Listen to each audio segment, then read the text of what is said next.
أعوذ بالله من الشيطان الرجيم. بسم الله الرحمن الرحيم. والنازعات غرقا والناشطات نشطا والسابحات سبحا فالسابقات سبقا فالمدبرات أمرا يوم ترجف الراجفة تتبعها الرادفة قلوب يومئذ واجفة أبصارها خاشعة يقولون أئنا لمردودون في الحافرة أئذا كنا عظاما نخرة قالوا تلك إذا كرة خاسرة فإنما هي جزرة واحدة فإذا هم بالساهرة.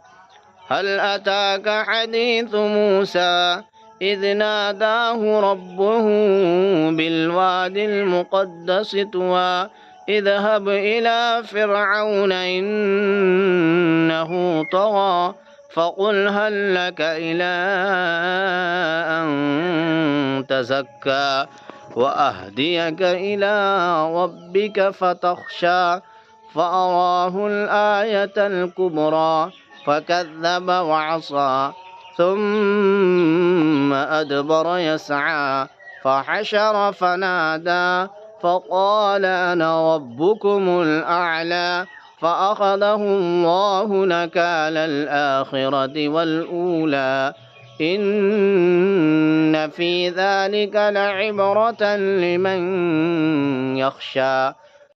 أنتم أشد خلقا أم السماء بناها رفع سمكها فسواها وأغطش ليلها وأخرج ضحاها والأرض بعد ذلك دحاها أخرج منها ماءها ومرعاها والجبال أرساها متاعا لكم ولأنعامكم فإذا جاءت الطامة الكبرى يوم يتذكر الإنسان ما سعى وبرزت الجحيم لمن يرى فأما من طغى وآثر الحياة الدنيا فإن الجحيم هي المأوى وأما من خاف مقام ربه ونهى النفس عن الهوى فإن الجنة هي المأوى.